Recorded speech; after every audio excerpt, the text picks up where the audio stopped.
Our half-dasher winds it back to point, one-timer, Phillips, he scores! Clayton Phillips! Far corner, Barrett, Limoges, out front, Fox shot, score!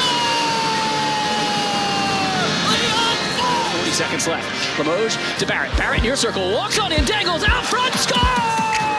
They win the draw, far point, Barrett from the far point, rifles, score! By Thompson forward, Fulks neutral zone, gets the pass, breakaway in, right to left, Deeks fires, scores! The golden goal! Penn State, Big Ten champions! And then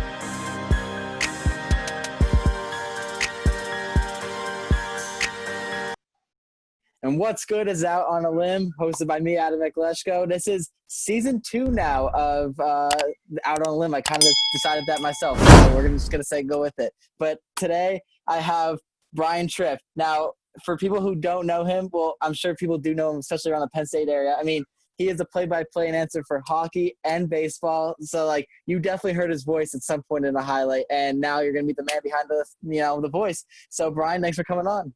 I really appreciate it, Adam. I'm surprised I didn't make the cut for season 1, but I guess season 2 will have to do. Well, no, you're the start of season 2, and to be honest, it was just like I had a couple lined up in the beginning. Just with friends, and then it kind of just like went in order, and so every time I ask somebody, I just put it in order. So I'm kind of going in the order of the episodes I asked. No, really appreciate you having me, and I hope you're doing well, and I hope everyone watching is staying safe, staying healthy, and doing well as well. Yeah, this is being watched by over 1 million people eventually. So your name's gonna be out there. So my heart is pounding. I'm nervous. This is actually the most nervous I've ever been for a Zoom. Wow. Well, I'm sorry to do that to you. But I start all my podcasts. What's your song of the day? What are you vibing to? Yeah, so right now it's starting to get a little bit warmer out, going out to the golf course every once in a while, maybe sit out on the back porch with a cold beverage at night. So this is the time of year I like to start to listen to some country music, Florida Georgia Line, Zach Brown Band. Those are some of the things I was listening to, but in preparation, I knew this question was coming. I'm not good with song names. And in fact, last night we had a music trivia game with some of my friends on Zoom. I finished in dead last place, where we had to name song titles and artists. I mean, the winner had 110 points. I had 26 points. And I mean, Jeez, I was dead last. So I actually looked on my phone at what some of my playlists are, my workout playlists and stuff like that. I like Uptown Vibes from Meek Mill. That's one of my top. Oh, okay. You're getting in the Penn State football mindset over there. Yeah, so that was one of them. That's so funny. Mine is it's called Sunday Best by Surfaces. It's literally just a upbeat song, like saying, you're feeling good, have fun in the world. Yeah. But so how's quarantine for you? What have you been up to? Well, fortunately, I've been pretty busy doing interviews and video content and podcasts. So without that, I don't know what I'd be doing. But I've been really lucky with Penn State. Gotten to chat with a lot of athletes and a lot of coaches from a variety of sports. So that's kept me busy. Outside of that, trying to find a routine, jog every day. I think I'm going to be ready for a marathon after this if quarantine continues. Do some stuff with my roommate. I've started a Madden franchise. We're in year 3. The Eagles lost in the Super Bowl last year. It was devastating. The year before, Miles Sanders was wide open, dropped a game-winning touchdown pass in the NFC Championship. That better not happen in real life. Yeah, no, I would throw something at the television. Fortunately, the TV stayed up on the wall. This is only a video game, but made some good roster moves. Really like being the GM. So that's how I spent my time. And Survivor just wrapped up season 40. So getting a new TV show, but that's what I've been doing. So have you been learning the art of binge watching then? It took me 2 days, maybe 3 days to get through all 10 episodes on Ozark season 3. I don't know why I watched Outer Banks, but it's a great show. That's a great show. It's something. It's a binge show. I don't know that it's good. The actors are supposed to be 16, but they look more like 30. I'll tell you this. The main actor, John B., he's 27, and that girl, she's 22. She's my age. Well, you're in luck then, It's a small world. You never know. But yeah, that show is a great show. And my sister, I kind of I saw commercials on it. Have you ever heard of The Baker and Beauty? It's on ABC. I just heard about it, but I have not picked up on that one. I have not watched the one with they're doing the Bachelor spinoff where it's a Bachelor American Idol type spinoff. I will not be watching that. So. I mean, the Bachelor regular is enough for me. I don't think I can listen to a singing one. I have watched a few of the class. I think it's really cool that they're putting the classic sports games on. So I watched Penn State's national championship that was on NBC Sports Network a couple of weeks ago. Some classic Philadelphia sports. I'm a big Philly sports fan, as you can probably tell from behind me. So I've watched some of those classic games. That's cool, just to go back and relive some of those moments. But I'm about done with TV. I'm about ready to get outside. So I think I've gone golfing 3 times in the last 7 days, and I expect to go golfing quite a bit more. Yeah, I mean, it's beautiful. You can't beat this weather. And I mean, I was like, you can't just, be inside anymore. Like it's over. Like, and I don't know about you, but for me, quarantine, I'm starting to get over it. Like I'm learning that, the people I associate with, like if they haven't got it by now, I feel like we're pretty good with starting to get a little get together outside. Well, that's a road I don't really want to go down.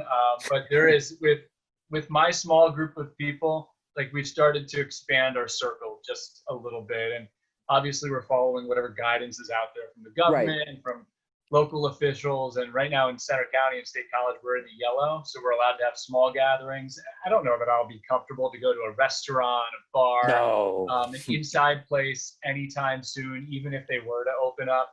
But I think it's about using good judgment. If it's something you're comfortable with going somewhere, then the more power to you.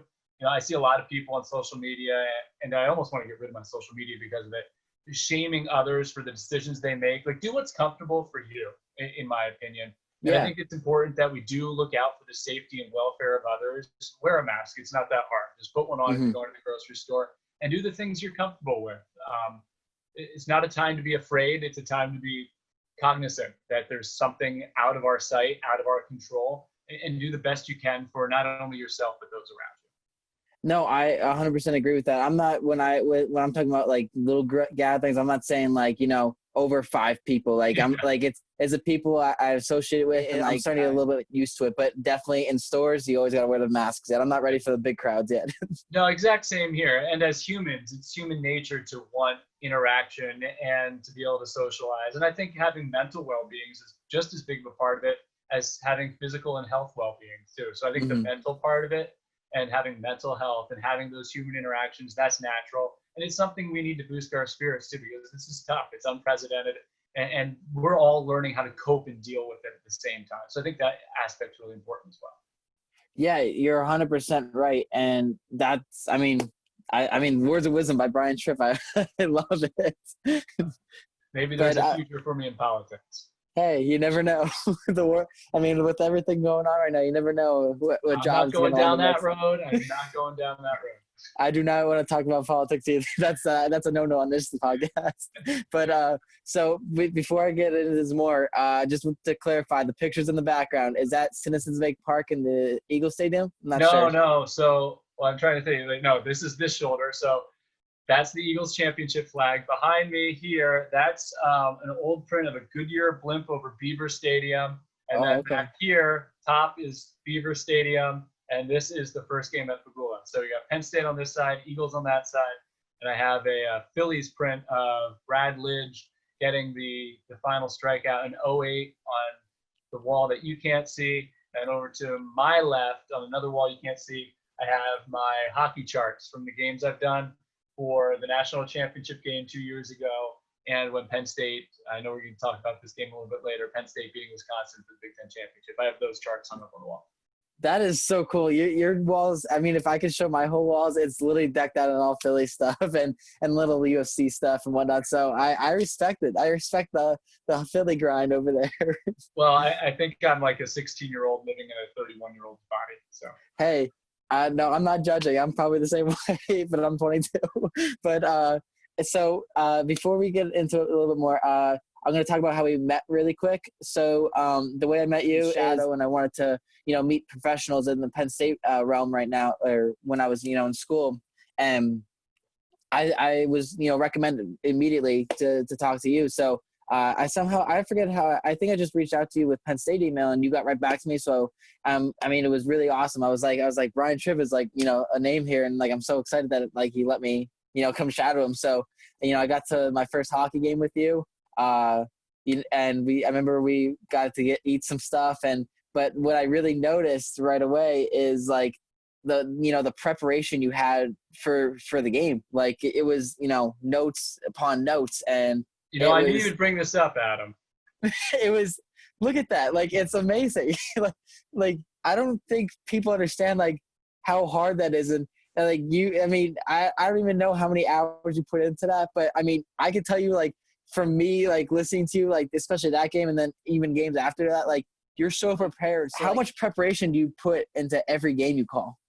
Well, I think it starts ahead of time. So I try not to cram, just like a student trying to take a final exam, as professors say, and I know most people don't follow those directions. If you wait till the very end, you're not going to retain as much knowledge. And I know going into a year what my assignments are with Penn State hockey or Penn State baseball, or I've covered a lot of Penn State football. So I read articles all the time. I'm always reading articles about the team, about the Big Ten Conference, about college hockey and the rules in general. So I think I'm always somewhat of a student of the game. So it doesn't come down to, and there are other assignments that I've done in the past where you really have to cram at the end and try to learn certain things. But with hockey specifically, I'm always learning about it. I know the Penn State team in and out. For me, it's about compiling updated stats, looking for trends in terms of series history or that particular matchup, and then really getting a handle on the opponent. So I read articles on the opponent, read the game notes that the sports information contacts put out, go through their recent schedules, some of their stats, trends with that team, and just look for some common threads. If there's anything biographical, for instance, the son of an NHLer or a third generation player, someone whose father or uncle had a lot of success with that college program. I try to find all those nuggets and put them down. And on that chart I showed, all that stuff is there. I think during a game, probably use, and I think every broadcaster says this, you probably use 10 to 15% at most of it. But you never know what the situation is going to be. So I have everyone's career high on there. Well, you don't know if Paul DeNaples, junior defenseman to be, or Alex Limoges, who's going to have the career night. You can't plan for that. So you want to be prepared for all the situations. And I would say I may over prepare. So it's important in my realm to understand what's important and what's not. And I think what I've really developed over the years as a broadcaster is I don't need to prove to the audience that I prepared. I don't need to read everything on my chart. They know, and just from doing the games, they know that you're prepared if you can just call the game normally. And if I try to cram all that information into the broadcast, it doesn't work for me. So I would spend a couple hours a day, the week leading up to the game, memorize the numbers. In hockey, it's so fast, as you know, Adam. When you look down, you get lost. So it's important to have a lot of that stuff that's on that chart up here, and then you just refer back to that chart if necessary, or maybe something pops in your head that you need to look down and reference. It's there as more of a crutch than something that I'm really using every pass of the puck or every goal that's scored. Yeah, and memorizing the numbers of the players. I mean, I could do that for the Eagles, but and probably some more NFL teams, but majority I'm that's impressive. Like almost every night, if there's a game, like you have to memorize new. I mean, Penn State would be easy, but like either like the whole new team, like that's impressive. I just I find it so hard, but I mean you're able to pull off, so that's amazing. Yeah, in hockey you have to memorize. There are other sports. For instance, I do high school football, and I'll do my best to memorize the quarterback, running back, top playmakers or skill guys. And if there's significant offensive linemen, then the defensive standouts. And doing TV and radio is different too. Now on TV, you may have a little bit more time to look down and identify. You're not talking as much. Or radio, you are the sole conduit of the action to the fan. So it is my responsibility, everything that happens from uniform color to direction they're going, scoring time, player names, the action of the puck, where the puck's going in a hockey game. Same for baseball, all that action. I'm the one who has to explain that. On TV, you might have a little bit more time to look down. But with the Big Ten, it certainly gets easier when you see a team 2, 3, 4 times a year, the second series of the year. But for instance, when Clarkson comes in week one, that's a team we may see once every 3 years, once every 4 years. There's a whole lot more prep that goes into that than when you've seen Notre Dame for the 6th time or Minnesota for the 6th or 7th time that season. Yeah, I just thought of a question as you were talking about that. When you're doing play-by-play, is there like, do you find yourself like always talking, or do you have, because I heard this from some people, like you take a little pause and just let people enjoy the game experience without anyone talking. Do you tend to do that at all? Yeah, I think over the years, the one thing that I've really tried to develop, and it's hard, as I said at first, you're trying to impress everyone and show I'm the best announcer there is, and I'm always on top of it. And seriously, you always want to be on top of the action. Mm-hmm. I think it's about finding a rhythm and a pace. And for different mediums, whether it's a streaming game, a radio broadcast, a television broadcast, there's a different rhythm and pace and a different cadence to each of those. So it really depends on what you're doing. For hockey, I know my style. My style is to be energetic, boisterous in a way, and I'm usually on top of the action. That being said, when the puck comes back into the defensive zone and both teams are making a line change, if you're describing every movement that the players are making, the audience is going to get lost. So that's where I try to catch my breath, or maybe that's where your analyst jumps in. Now, if it's a power play and they're trying to score the game-tying goal and they're moving it point to point and into the circle and down in front of the net, that's where maybe I don't take that rest or that breath. So I think it depends on where the puck is, what the action is, and it's about developing a flow and a pace and a rhythm to it. And that's something that you're always working at and comes with reps. I've noticed that's something I've gotten better at over the years, but something I still try to practice to this day. Now, have you ever made mistakes then while you're commentating, or like, this is live? Like, how do I, fix this? Yeah, so the answer is yes. And everyone makes mistakes. I think it's important sometimes. We all try to be perfect. And look, I want to do the best job I can. But when you take it too serious, or you allow one mistake to become 2 or 3, that's where you start to go down a slippery slope. If you make a mistake, you make a mistake. Everyone's human. There was a game-winning goal, in that Big Ten tournament in 2017. The pass came out of the corner from Dennis Smirnov to Eric Audio in the Big Ten semifinal. And this was the goal that eventually sent Penn State to the Big Ten tournament championship game and the NCAA tournament for the first time. And Smirnov is 25 and Liam Fultz is 26.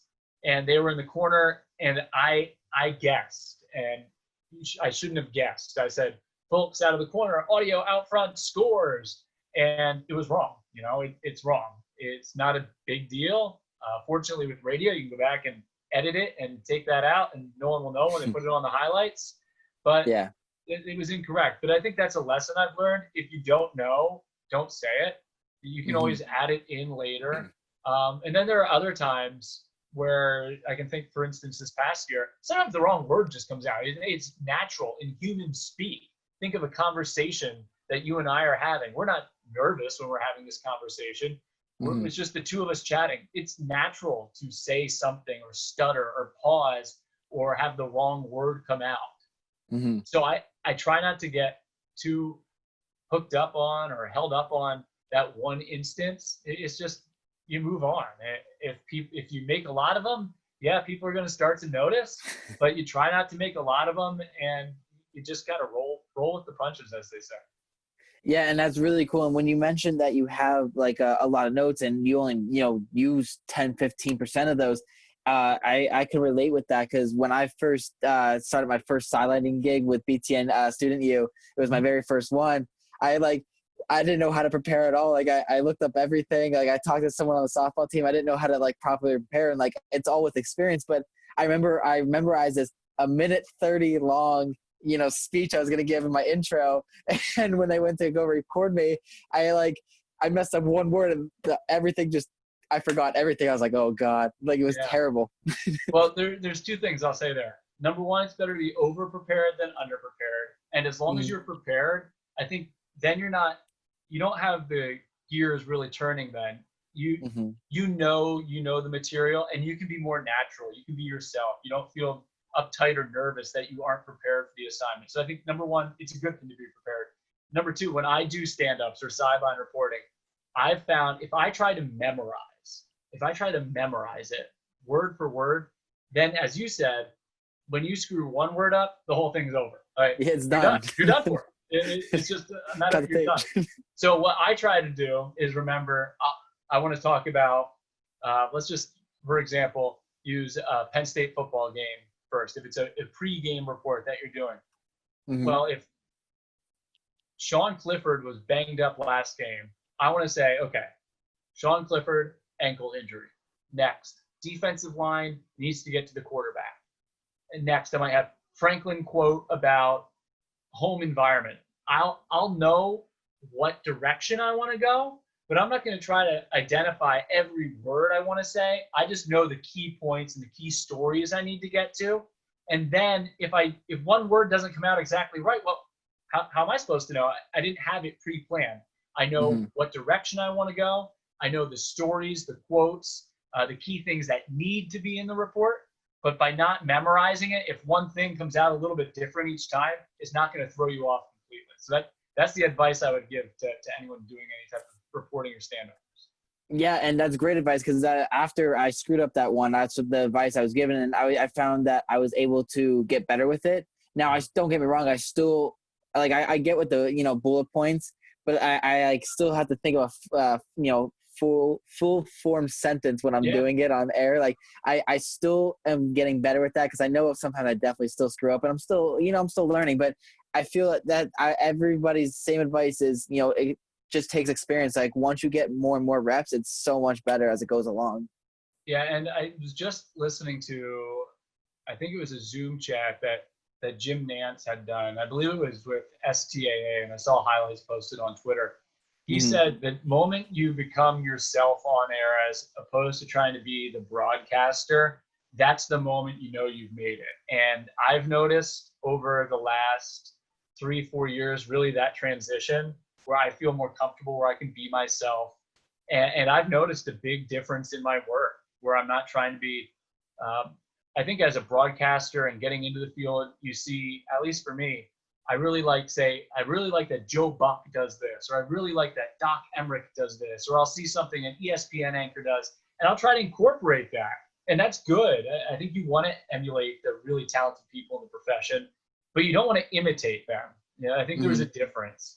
And when you can work that stuff in that they do really well and make it your own and still have your own personality, I think that, and what Jim Nantz had said really hit home with me, because that's when you know that you've not made it, but you know that you've accomplished something personally. And the moment that I stop learning, or you stop learning, or anyone in the business stops learning, I think that's when you get out of it. You're never perfect. And the moment that you don't want to improve, that to me is the moment you don't care anymore. And if you don't care or aren't passionate about what you're doing, why would you do it in the first place? And those are so great points, so many great points to hit on, because I completely agree with that. And I find myself like, first off, with you talking about how comfortable you are, I've seen it firsthand. Like, I mean, when I first met you, it was just like, oh yeah, here's this. It was just so relaxed. I was like, that's amazing. Like that eventually, I hope to be like that, like just be so calm with things. And I know I will.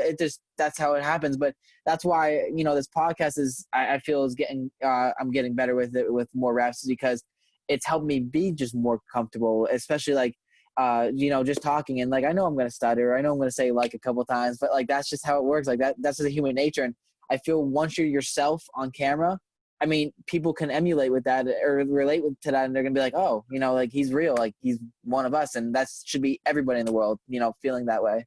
Yeah, I know when I started, and we'll use baseball for an example. When I started doing Penn State baseball, we had technical problems. I used to get all worked. Oh, we're off the air for a minute. I can't believe this. Who cares? It's out of your control. The stuff I can't control, I've learned not to get worked up on ever anymore. The stuff that I still get a little worked up on, I need to get better at is, when I make a mistake or if I screw something up, I do let that bother me still. And I know I shouldn't get bothered by that. I feel like my resume at this point has really developed, and it should speak for itself, the quality of work that I've done. And I say that humbly. I'm not someone that's going to go out there with an ego and boast accomplishments I've had. When I do a game, I call a game for the fans. I don't call a game thinking, man, these people are tuned in to hear Brian Tripp. No one, believe me, whether Brian Tripp, Adam Michalesco, Joe Buck, or Joe Schmo are calling the game, people are still going to watch the game. They want to watch the game. Whoever's Right. broadcasting it doesn't really matter. But in this industry, to think that people want to hear what I say or want to hear what you say, you have to have some sort of ego. Like, just think about it. To do a talk show, to be a broadcaster, to be a newscaster, you have to have some sort of ego just to think that what I'm saying is important enough that people want to listen to me.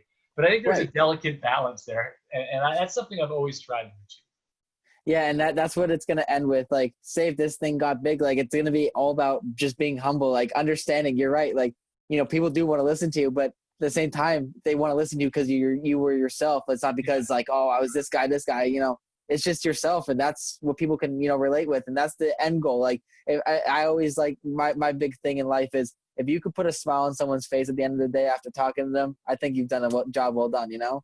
I think that's great advice. And whenever I'm doing a game, I hope that, especially at Penn State, the coaches, the players, the staff members, the families of those people, their friends, the alumni of the programs, I hope I'm representing them well. I hope I'm representing the university well, first and foremost. And then number two, I want to come off as just that guy that is a fan and passionate about what he does, really cares about what he does, but still just that person that, you know, you want to go grab a coffee with or go grab a beverage with. I just want to be that normal person. And that's how I hope it comes across on the air. And if that ever changes, I hope someone, a friend, family member, yourself, I hope someone tells me right away, because I never want to be anyone but that. Yeah, and as long as you're comfortable, I was gonna mention this later, but I feel like it's a good time to mention it now. And I'm not trying to, like, you know, give you this big ego. I mean, I know you won't, but I remember when I was shouting you that day, it was for a project, and I was learning about you, but it was also for me to learn as well. But when you left the room after you interviewed Guy Gadowsky, who was the head coach of Penn State Hockey, I asked him, like, you know, about you, and he said, like, you know, Brian can do anything he wants to do in this business. Like, he's that good, and, like, he just felt so comfortable with you, and, like, that's such a good thing to have. And, you know, once you build up that reputation, people are going to want to talk to you first over anyone. Yeah, I think that's important. And what you didn't see is I slipped Guy a 50 before you entered the room. Oh, that's what it was. Now it all makes sense. But I mean, I was just that show I was mentioning, that Baker and Beauty thing. You know, there's paparazzi all involved, and I'm thinking, like, those are the people that I don't want to be in the future. Like, those people are just all over in your face. Like, if I was ever to, like, you know, I was thinking, you know, if I was ever to make it big one day, and, like, a paparazzi was in my face type of thing, I would just love to be like, yo, let's just have a sit down talk. Like, you know, if you're going to be this way, I want to learn about you. And, you know, maybe we're cool enough to, you know, you don't have to bug me all the time. We'll have a sit down talk. Well, I'm sure you've heard before, especially when you're the broadcaster traveling with the team. And there are so many different scenarios in broadcasting. People that work for teams, work for networks, or just pure freelancers. When you're working with the team, when we go on the road, it's the coaches, it's the medical staff, it's the equipment staff, it's a media relations contact, 2 broadcasters, and the players. We are, the broadcasters, the least important people on that trip. If they wanted to make us drive ourselves there, they probably could say, hey, they're driving themselves there. We don't want them around. So I try to help get the bags. You know, if your food comes out cold at a meal, oh well, go to McDonald's to get something else. Darn. Go hungry afterwards. But I also, when I interact with the players and the coaches, I treat them as people. When I talk to Guy, or when I talk to Coach Cooper with baseball, I know they're busy, and I know they're always getting questions about hockey and about strategy. I can ask them that stuff, and I get that information. But I care about them as people, too, with the relationships I've built. I try to ask about their family and ask about their other interests. And there's a time and a place where you just leave them alone. They're there to do a job, you know. And me, I have zero effect on the outcome of the game in my job, and I never want to become a part of the game or a part of the story. So I just try to stay in the background if there's an opportunity when I can converse with a player or a coach, whether it's to get information that's important to the broadcast or just to show that, I'm interested in who they are and I want to develop a relationship with them. I want to get to know them because I think at Penn State you have such great people, the coaches, the players, staff members. There's so many people that go into making a program special. And just getting to know them as people. When I see an opportunity, sure, I'll have a conversation. But for the most part, it's just being seen and not heard and being there in the background when you're with the team. And I think that ultimately is what helps build that respect and that reputation. And that's, again, like I 100% agree. That's such a cool mindset to have. I think once you have that mindset, it's just going to go, that takes you a long way. But what drives you to pursue play-by-play specifically? What drives you to pursue that journey?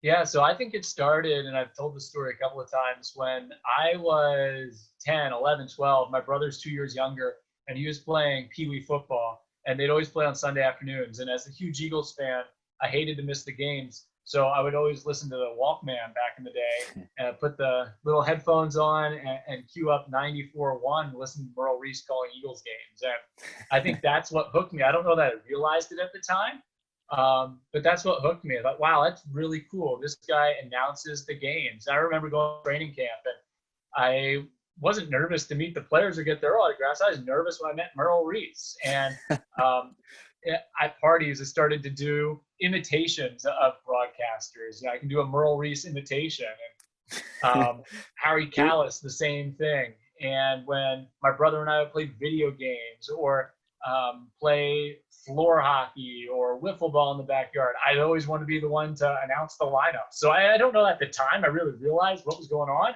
but as I got older and older, I thought, wow, I've always done this. I love sports, certainly not good enough to play professional sports.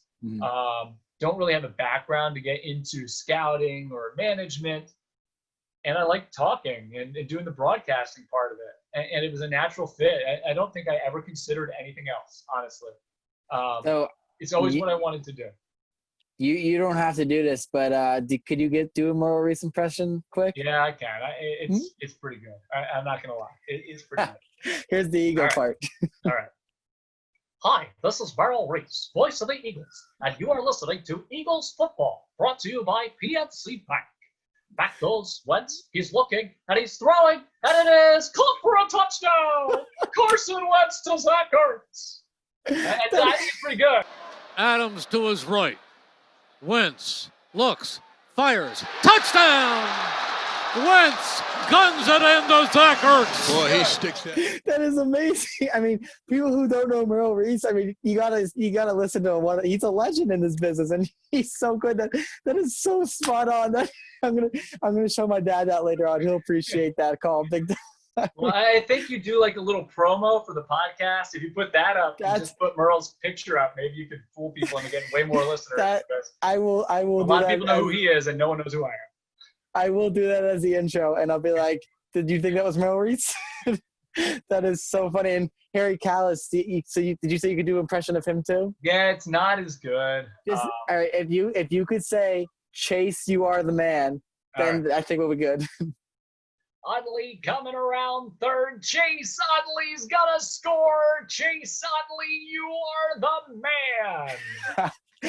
Chase is going to keep going, and he's safe at home plate. Wow. Chase Utley, you are the man. That one wasn't as good, but it was still pretty impressive. Yeah, I did.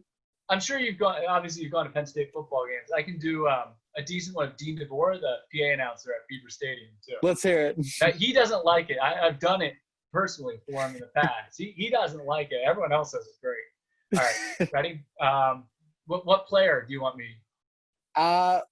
Let's not do a current player. Let's just say Saquon Barkley, because that's such a well-known name. All right, yeah, this is a popular request I get amongst friends. Saquon Barkley, the ball carrier, first down. Penn State Mini Lions. Sean Clifford's pass to Pat Fairview, first down. That is so good. I don't know which better is Merle Reese or that one. Good afternoon and welcome to Beaver Stadium. That is really good. How'd you even learn those impersonations? Just as like It's natural. I think I've been doing it for a long time. it's a talent. You could be the person of 100 Next, impressions. Frank Caliendo. Frank, can you do Frank Caliendo as well? Because he impersonates everybody. And who's the guy in the Philly area? Joe Conklin? Yeah. Now with this is like a big Brian Tripp expose here. There's gonna be a lot of people asking a lot of questions when this thing airs. they're gonna be like, well, who is this guy? And you'll be like, that's me. You are gonna be the next Frank Caliendo. If you could do a John Madden impression, I think you're golden. I'll send you a really funny Frank Caliendo video. He was from after this podcast. He was on Mad TV a couple times. I don't know if you ever know that show, but he's done a really funny skit pretending to be John Madden. I'll send it to you after.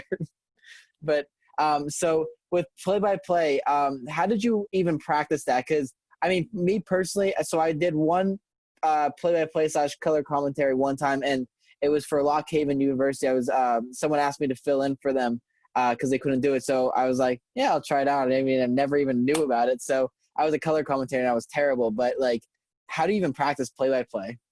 Lots of reps, lots of practice. So I think, again, along those same lines, my whole life I've been practicing, whether it's video games and driving my brother nuts talking during them, or in high school, I was doing PA announcing at junior high football games, just getting behind a mic and getting comfortable. And then when I got to Penn State, I did student radio at Tom Radio.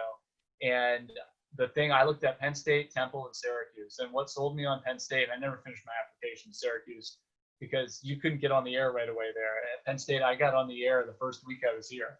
And I was calling games my freshman year. So I think just calling games, getting reps, listening back to my tapes, really listening when I watch a sporting event. Sure, I watch it as a fan and I watch the game. But over the years, I've listened with a critical ear to any broadcaster. And I try to pick up what works, what doesn't. If it's going to be sitting in my room and watching a YouTube video and calling a game off YouTube, I've done that before too. When I got the Penn State hockey job, I had never called a full hockey game before. Really? And never live. The only demo I had for hockey, and I had two of them. One is I went to a game in their first Division I season. They were playing half Division I opponents, half club opponents. I went to Hershey and sat in the corner of the press box. And it was just me, and I recorded myself calling the game. And I actually heard the clip the other day, and it wasn't that good. I'm surprised I got hired, to be completely honest with you. And I also sat in front of my computer and called about 3 or 4 minutes off of YouTube of a Flyers Devils game or something like that, or Flyers Penguins game. And I just wanted to see if I could do hockey. And I played the NHL video game forever. And, I had the experience of volleyball and baseball and basketball and wrestling. And I got to know a lot of people at Penn State that were important to me, whether it was Greg Myford or Jim Nachman. And I think they trusted me. They knew that once I got a few games under my belt calling hockey that I'd be able to handle it because I've proven I didn't know volleyball when I started calling volleyball. I was the analyst on women's basketball. I didn't play basketball, but I prepped and tried to learn the sport and really put the work in, not only the work to prepare for a broadcast, but the work to hone my craft and get better, that I was driven to get better. And I think, and I hope that came across through my work, and I hope that still comes across today. And I think that's what's really helped me get to where I'm at. Yeah, that's really cool because I don't know if I asked you that or I know someone told me that like they practice, on YouTube and they even recommend me to do that, like for even silent reporting, like watch a clip and just be like, talk about it. And it's great practice to do. Especially today when I was in college, and I've been out of college, 9 years now, and I graduated in 2011. iPhones were still just becoming iPhones. Like you can just record yourself in the mirror. You can do a selfie video. There's so much more technology now than there was even a decade ago when I was in school. So I think the resources out there to watch yourself back or listen to yourself back we used to have to bounce audio and we had to render video back in the day. You don't have to do that anymore. Everything's at the snap of a finger. And I think that's good in some ways, that you can really practice a lot and hone your craft. And there's anything you want to find on the internet, on YouTube, streams, and along those same lines, there's more games being broadcast. There's so many more outlets for broadcast now. And everything is covered. So that's good. The other thing is everyone has those technologies, and a lot of those technologies have become so user-friendly that anyone can do it. So now everyone is a broadcaster. Now everyone is a journalist in some ways. So you have to make yourself stand out and separate yourself. And as a broadcaster, you're an entertainer. So I try to use different vocal inflections and different things with my voice to project that, as opposed to sitting here, hi, I'm Brian Tripp. Hi, I'm Brian. You know what I mean? Like, you don't want to do that. But it's inflection, and I think it's talking from being within here, where it's not, if you just try to talk the whole time with your throat, you're going to go hoarse, you know? And I don't know that I've maybe once or twice, and I was probably sick, ever gone hoarse broadcasting, because I feel like I have, there are vocal techniques you can study. There are ways that you can enhance your voice, and there's a proper way to breathe. There are things you can do to make sure you're always at the top of your craft. And I think that's part of it too. No, you're definitely right. And I'm going to also hit on this point. When I learned throughout silent reporting, the more and more I was able to do at Penn State, a guy by the name of Ross Loomer from BTN, he told me, he gave me a little tip. He's like, speak through your stomach. Like, don't, like you said, don't speak through your throat. And as soon as I did that, it was just a whole different aspect of my voice. And if I was able to show confidence then, like me knowing my stuff, it was just 10 times better, and it sounded way more clear and better. No stutter. It was great. Yeah, I completely agree. And Ross is excellent at his craft. So you're smart to use the voice. Yeah, he's a great guy. I think I'm going to try to get him on this podcast. I think I've reached out to him. I don't remember yet, but I think I saw him bike riding the other day, so you might have some free time. No, he won't. He's such a nice guy. I'll definitely get him on the show, but we got to get his attention so we can tell him to come on the podcast. But so this is where I was going to talk about Guy Gadowsky, but when he said that you could do anything you want in this business, what is your big picture that you want to get into?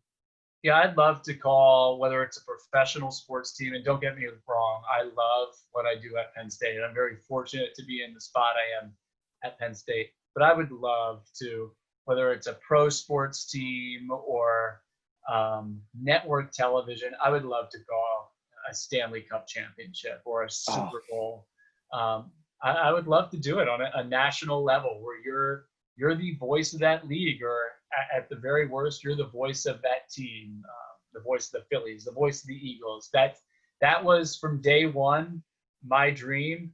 And while I am comfortable and happy doing what I'm doing at Penn State, I would still love to get to that spot where you're the voice of that package. You know, you're the voice of Saturday Night Football. You're the voice of the Super Bowl. You're the voice of that team. And I love what I'm doing at Penn State. If I never got those opportunities, I'd be perfectly happy. My career is great. I work with great people, very fortunate. But those from day one have been the goals, and those goals are still there. Well, there's a difference too. And I know we talked about this before. When you're the home team announcer, there's a difference than being the national guy who parachutes. That's true. And they have to be level for both teams. And I think the greatest respect, I believe it was Keith Jackson who had discussed this. He was getting hate mail from one of the schools that had played in the Rose Bowl. And he thought, man, I really must have been biased. And it upset him because as a broadcaster, you want to be neutral. You want to be unbiased. When you're working, when you're not representing a team. When you're representing a team, sure, your broadcast is going to skew that way. You still don't want to be over the top, but it's going to skew that way.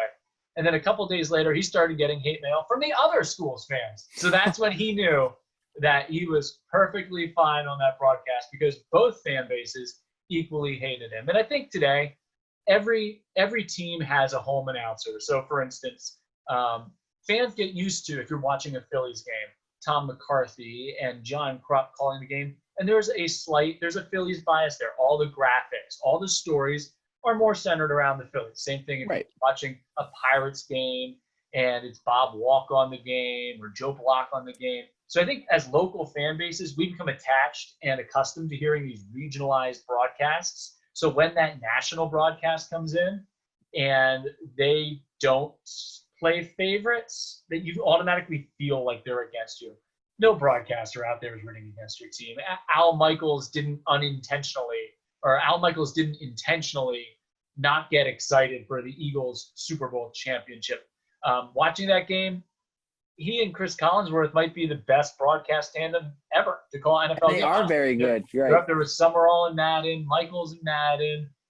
Tony Romo obviously has gotten a lot of publicity of late. Cosell. There's so many. Jack Buck going back over all the years. Joe Buck, Troy. They might be the best that there is. Did they have their best game in the Super Bowl?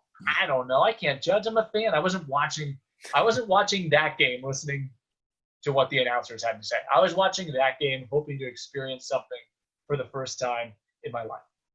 Yeah, and that's a really good point. I honestly didn't even think about that. So thanks for clearing my head with that. I didn't even think about that. But so besides doing play-by-play, you also mentioned you do sideline reporting. Do you still keep up with that, or have you focused more into play-by-play? Yeah, I like keeping my options open. So outside of doing play-by-play for Penn State baseball and Penn State hockey, I am a reporter pregame, postgame, rarely sideline for Big Ten Network if they need someone local. I've covered football games and basketball games for them for their pregame and postgame show, also for signing day, recruiting events, stuff like that. And then I do play-by-play for Westwood One for the Frozen Four, the Hockey National Championships. And then high school football, I do play-by-play for Friday Night Rivals, which is on MeTV locally. And that's with Sports Fever TV. PA announcing for the State College Spikes, PA announcing for Penn State, video content for Penn State, podcasting for Penn State, substitute teacher for the State College School District. Just look at that. On the side. Yeah, I have someone do my taxes for me. I had a lot of W-2s last year. I mean, you do a lot. I mean, that just shows the work ethic you have. You have to probably be one of the coolest teachers, though, probably for substituting. I don't know. I don't know if the teachers like when they see my name on there because the kids might get away with a little too much. But I appreciate you saying that about the work ethic, and I think it's important. I want to keep all my options open, and doing the sideline reporting and doing the interviewing, I like that. It's fun. And to me, that's a challenge. I haven't done a lot of anchoring or stand-ups. Certainly haven't used a teleprompter. So for me, it's much more challenging for me to stand there and do a 60-second report on the signing class or the injury report and what they're saying going into a game than doing a 3-hour hockey play-by-play broadcast. Those 2 minutes or 3 minutes that I'm on, that's more challenging to me than doing the play-by-play. And I like that it's an opportunity, number one, to be a part of great coverage that BTN has for its football and basketball games. But number two, I like that it's helping me grow as well. So it's been fun. I'd love to get back into doing talk shows. Steve is, number one, a great friend and a great mentor for anyone at Penn State. And he's the top of the line in the broadcasting industry. But yeah, it just, those weren't the right fit for me anymore. I would love to get back into doing talk shows. I loved it. It was a challenge. So I worked with Steve for 3, 4, 5 years as his co-host or producer. And then I had an opportunity to go and do my own show.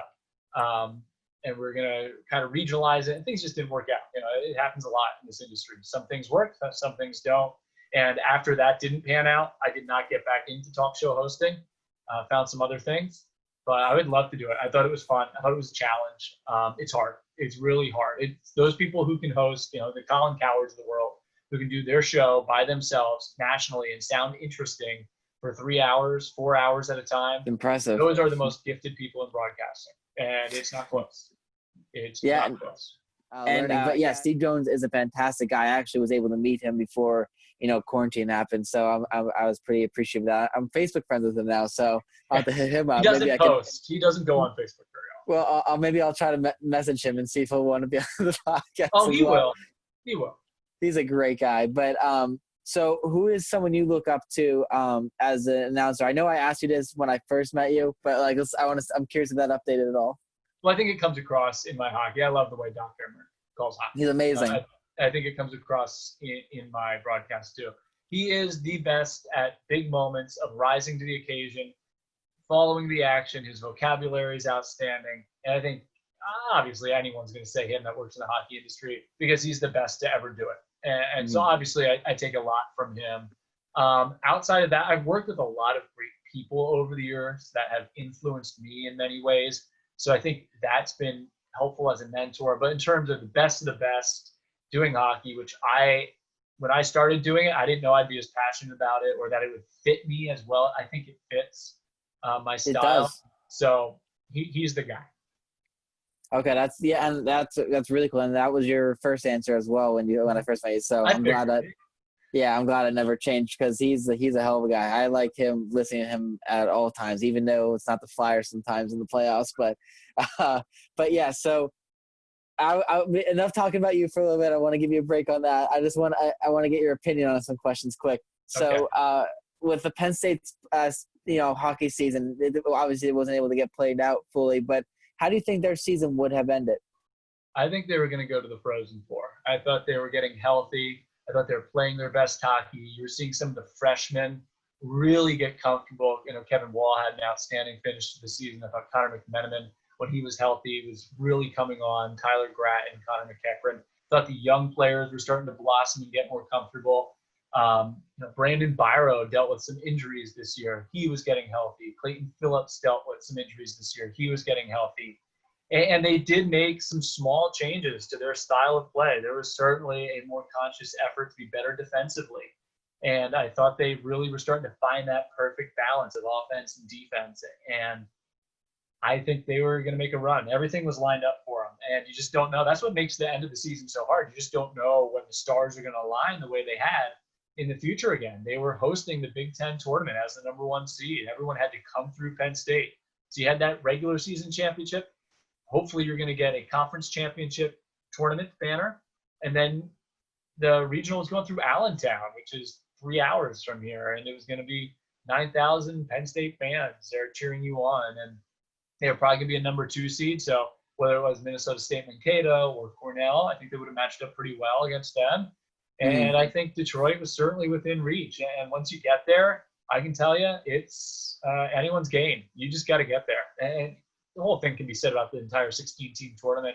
But I thought with the veteran leadership, Peyton Jones in goal, what they had to have all the upperclassmen, or whatever it was, 18 upperclassmen and 10 seniors, I thought everything was aligned. I thought they were playing their best hockey. I thought the Big Ten was a challenging schedule, and I thought they got through it. And they were healthy. They were healthy, and they had never been this healthy going into a postseason before. It was going to be a really fun ride, and I wish we would have gotten to experience it. Yeah, and that's my personal belief with any sport is I don't care how you've done during the season. Once you reach playoff atmosphere, you're a completely different team, and anything's possible in any games. Especially with the experience they had. I mean, you look at what Peyton Jones had accomplished in the Big Ten tournament during his career from his freshman year all the way through the last 2 seasons as well. He's played his best hockey at the end of the year, and he was coming off his best regular season ever by a pretty wide margin.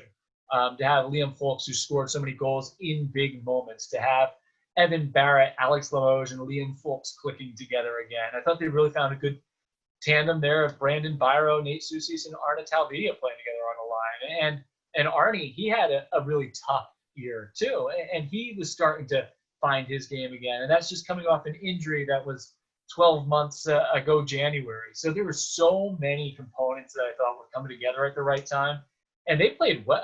They were in the top 10 of the pairwise all year long. They were in first place in the Big Ten pretty much from start to finish. There were a few moments there where some teams jumped them by a point or two, but they were grinding, and they had stuff to figure out, and they improved as the year went on, but they never really fell from the top. And I think they were better than that at the end of the year. So that just speaks volumes about what Guy and his staff had accomplished. And they had them firing on all cylinders. It was going to be fun. Yeah, and it's unfortunate because it is gonna lead in a bunch of what ifs. Like, Penn State basketball, that's gonna be a big what if. What could have happened with them? And I mean, it's crazy to even think about, but it's hard to live on what ifs because that's just gonna drive your mind crazy. Yeah, So it certainly is. And I think in those scenarios, if you want to take a positive outlook on it, and what I've tried to say to anyone who's asked is, we'll never know, but you can always believe. All 16 teams or all 30 teams remaining can always believe we were going to be that team. So you can write your own story. You can write your own finish to that book. Obviously, it would be a lot sweeter if they were able to accomplish that and make those memories and share in those memories. But them getting the Big Ten regular season championship meant a lot. And now looking back on it, man, wasn't that so significant since they didn't have an opportunity at the end of the year to get that trophy and get those rings, the hats, the T-shirts. That will hold some special meaning. But the way to put a positive spin on it is now you write your own story. And for everyone, those what ifs are, we would have. Every team can say that. And I think that's what these guys can take away from it. yeah, you got to say you're gonna win the championship. I mean, if you believe it would have happened. But what about baseball season now? Because I know you call that as well. What do you think the baseball season would have ended up as? Because that hardly even started.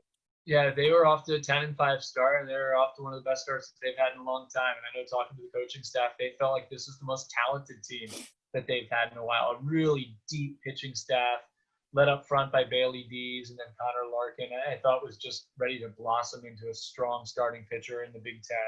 And then they had a deep staff, not just the starters, but they have like a Kyle Verbitsky, who was a part of that rotation as well. But Hutch Gagnon and Tyler Shingledecker, Jared Freilich took big strides in his second year wearing Penn State uniform. Really started for him over the summer last year. And then I think you look at some of the young talent, Justin Williams year two, Ryan Ford year two, the freshmen that they had brought in, Wood, Piacentino, and they still had some upperclassmen back, like a Chris Kramer or a Parker Hendershot, Jacob Padilla for his senior season. I think they had a really good mix. I think the culture is really good. Time would tell once the Big Ten season arrived. They're going to play a lot tougher schedule, how they would have held up and how they would have fared. But I know they were optimistic. I was optimistic. And it's a shame that we didn't get to see how much talent they really did have, because I think they were bound for a really good season. Yeah, and something I was also really curious about, because I know Braden Howday joined the team this year as a freshman, and I think it would have. I mean, just because the name, is Roy Howday. I think it would have been. I would have liked to see bigger crowds there too, because I mean, bigger crowds always help a team. Yeah, and if you look at the weather from about March 15th, when they would have had their home opener, I think it was March 17th, until Blue White Weekend, what would have been Blue White Weekend here, the weather was awesome. It was as nice a early spring as we've had in this area. Now, from about mid-April till last week, it's been pretty crappy, but they would have played for over a month where most of their home games were going to fall in that window. They would have played with great weather, and usually that leads to big crowds. And I think with the start they were off to, people probably would have started to rally behind the team, and that certainly was going to bolster what they were accomplishing as well. It would have been so cool. But what do you think is going to happen with sports going into the fall or even next year's spring? I mean, that's such a loaded question because they can go many ways. But in your opinion, what do you think? Well, I think right now, not only is it day to day or week to week that things change, it changes minute to minute and hour to hour. And because this is a novel coronavirus, we don't know about it. It's a lot of brand new for everyone. And I know scientists and officials are doing their best to learn about it each and every day. I'm not sure. I don't think anyone knows at this point. I think anyone who says they do is more hopeful if they're being optimistic, or if they say stuff isn't going to happen, they're being cautious, and rightfully so. Human lives are potentially at stake. But also there's a point where we need to understand what is the science behind it as well. And I think we're still trying to learn exactly what that science is. So I'm not educated enough. That's way above my pay grade to make those decisions. My gut right now is saying I just don't see how in 4 months we're going to have 100,000 people packing a stadium. I think that's pretty far-fetched to think that right now. I'm not saying it's impossible. Stuff can change. But if you look at the current landscape, I think most people would agree that that's a stretch to think that that is conceivable at this point. but we don't know. I hope it all just goes away. I hope it's a bad dream. I hope it's a nightmare and all goes away. But I know that if Penn State or these leagues, they're number one going to protect the coaches and the players that they employ, and number two, they're going to make sure that their fans are safe. So I think whatever we can do to help expedite that process, I'm all for it. But until we know more, I'm not sure. I think in some ways, people need jobs, people need money, people need entertainment. These athletes want to play. You only have so long. You know, the window for an athlete, and I'm not talking about eligibility or scholarship wise. I'm just talking about in general. You know, your professional athletes. Your window to play is small. They're going to want to be out there. They're going to want to get back to action at some point. The question is, how do we do it safely, and how can we do it in good conscience if other parts of the country or other parts of the world are still struggling? So my gut is things are going to be dramatically adjusted. I think we're going to play at some point. Whether it's, I think pro sports are going to go first, and then you come to that bridge and cross that bridge with college sports and what they may look like. I think it'll be an adjusted schedule, but I don't know. If you ask me right now, my gut is, there's something in the fall, but I would not be surprised to see football in the spring or hockey start, say, January 1 as well. But it's crazy to think about. Someone I just recently talked to said it's, there's so much money involved that there just cannot be not a season, like they have to have something because there's just so much money involved with that. But what's interesting to me is, say that, that the seasons were changed a little bit, like, will that go on for the future? I was thinking about that, like, say football now isn't starting in the spring instead of the fall, like, will that be on forever? Yeah, you never know. I think at some point it shifts back to as we knew it, but you can't be sure. We don't know enough yet. And you're right about the money comments. There are a lot of Bowling Green just got a baseball team today. I saw that, yeah. Departments, not only athletic departments in the college realm, but the town of State College needs the economic boost that the students provide for graduations, your arts fest, your Fawn weekend, and then to have those 7 home football weekends. Towns need it. Businesses need it. It's how can we get back to that and do it safely, but also do it in a way that's not going to completely devastate the economy or put everyone out of business.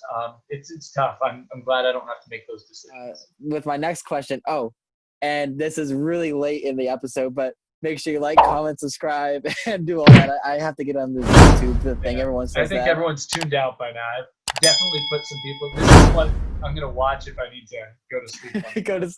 Come on, Brad. I think this is this episode's definitely got a little longer. We're definitely nearing the end of this, but this has been a really interesting conversation. So I'm pretty proud of it. No, me too. It's a lot of fun. You're asking good questions. It's fun. No, you're answering these questions, and I'm so proud of it. But like I said, we're nearing the end of this. But what is your top memory so far throughout your career? Cool. That's really tough. Yeah.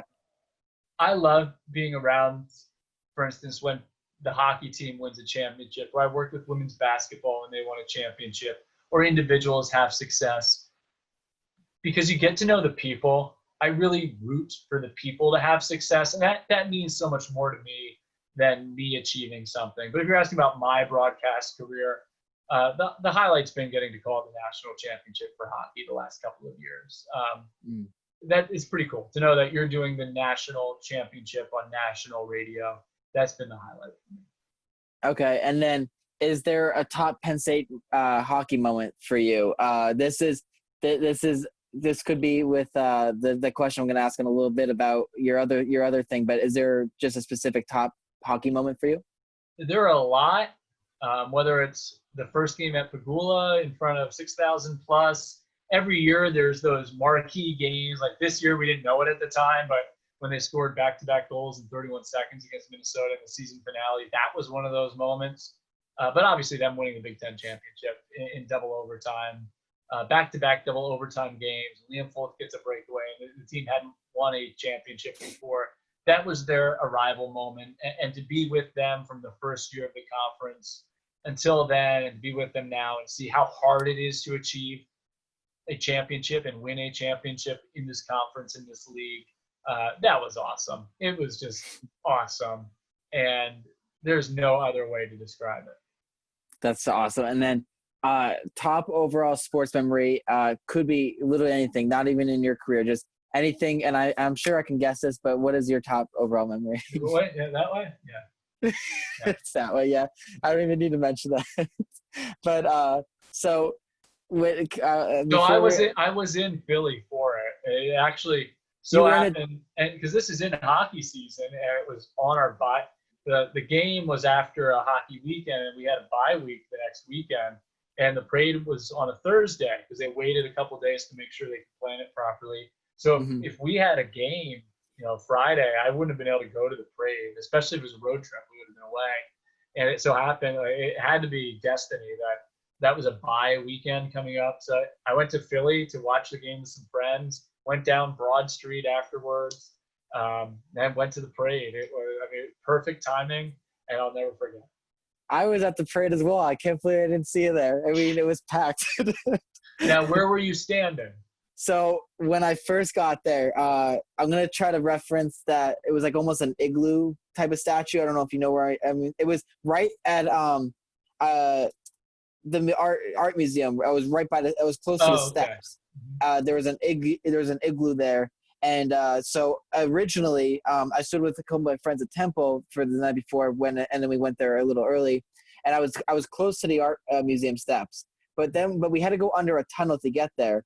Yep. And my thought process during this whole thing is, we're gonna be waiting here a long time, and all I'm thinking about is the large group coming back under that tunnel, and I didn't want to wait in that. So I told my friend, I was like, let's go back. So we went back, and we were like far then, but we were near the art museum. You look at the Phillies, they became, when they were good from 2007 to their championships, even through like 2013, 2014, while Utley and Howard were still on the team, it became the thing to do. Like, you were supposed to go to a Phillies game. It was more of a cultural thing than just rooting for the team.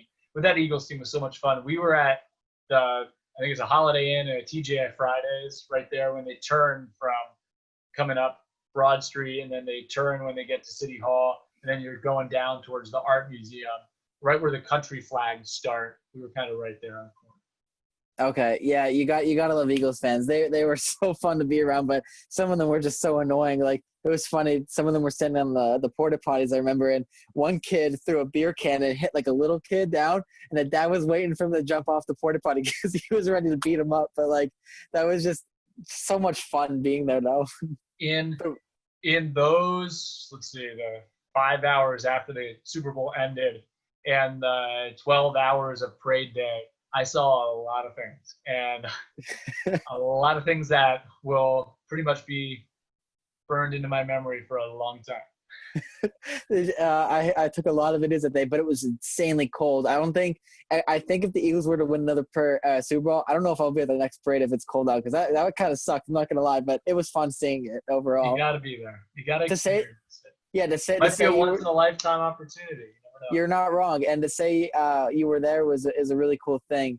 I'm gonna send you a picture of this art piece I got, and it was someone throughout all of Eagles history from the start to the finish. They like did like an overview of the art museum and like the packed house, and from their history all the way to when they won the Super Bowl, they wrote down every score they have ever had every season. It was insane. The detail was so cool. But I'm gonna send you that picture as well. But but yeah, so before we end this podcast, we can't end the podcast without you doing a famous Brian Tripp voice. So what was your top highlight from Penn State that you can call very well? Yeah, it's that Big Ten championship goal we talked about. Liam Fulks, I don't need the video. I know you have the video, but we don't need the video. I can tell you that when Wisconsin came into the zone, they were coming up the right side. They tried to center it across. David Thompson, defenseman number 22, poked the puck forward. Brandon Byro, freshman, grabbed it, left-handed, skated into the far circle. Fulks, who was actually back checking on the play, started up the ice. He was already behind the defense. Brandon put it right on his tape at center ice, right to left in. He deked. He went to the backhand, and he scored. So you got to call that little moment. I'm gonna put a video over this of that highlight while you're calling it, but let's just hear you say it. All right. Ready now? You want me to do that? Yeah, you can go now. Okay. All right. Poked by Thompson forward. Byro, neutral zone. Fulks gets the pass. Breakaway in. Right to left. Deeks fires. Scores! Penn State, Big Ten champions. Oh, no, I said golden goal. Hold on. Let me start. Golden. It's the golden goal. Penn State. Do you want me to start it over? I don't know. Well, you can start it over. This is a little blooper I'll put at the end. You can start it over. Okay. Yeah. All right. So, and you can actually cue it up with the actual highlight. I'll show you. I have it. I am, yep. All right. But poked by Thompson forward. Fulks neutral zone. Gets the pass. Breakaway in. Right to left. Deeks fires. Scores! The golden goal. Penn State, Big Ten champions. And then my voice cracked because it was back-to-back double overtime games, and I was out of gas. I mean, if that game went another 5 minutes, I don't know that I would have been staying. You would have passed out possibly.